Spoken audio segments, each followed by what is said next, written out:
Kwa mujibu wa sheria kifungu namba 250, kijana huyu wa ovyo atahukumiwa miaka 30 jela kwa kosa la kumwacha mtoto aliye kwa muda mrefu na kutengeneza biti kutumia sauti ya mtoto. Hebu shangaeni huyu kwanza. Vijana wa ovyo, muoneni kwanza, muone.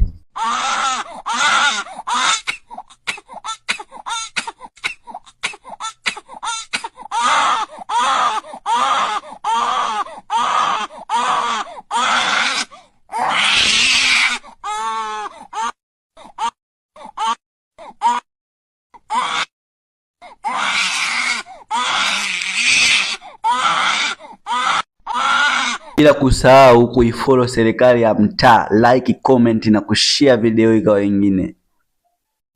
Mambo.